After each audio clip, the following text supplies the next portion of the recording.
Hello বন্ধুরা, আজকে একদম নিরামিষ লাঞ্চ মেনু নিয়ে এসেছি।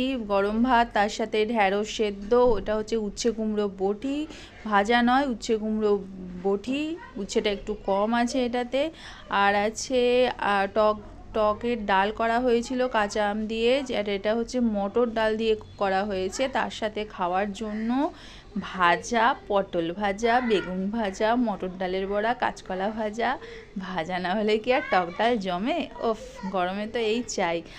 আর কিছু বড়া ভাজা আমার জন্য এক্সট্রা করে করেছিলাম, যেমন কুমড়ো ফুলের বড়া ভাজা, ধনে পাতার বড়া, এগুলো রাখা আছে, দেখতেই পাচ্ছ। আর এটা হচ্ছে শোস্টপার, মটর ডালের বড়া দিয়ে, আলু দিয়ে, টমেটো দিয়ে মাখো মাখো করে রসা, জিরে বাটা দিয়েছি, আদা বাটা দিয়েছি, আর সেরকম কিছু দিইনি। এটা হচ্ছে পাঁচ তরকারি, কাঁচা আলু, কুমড়ো, পটল সব কিছু দিয়ে। আর এটা হচ্ছে গাঢ় ছোলার ডাল, রাতে রুটি দিয়ে খাবার জন্য। তো কেমন লাগলো?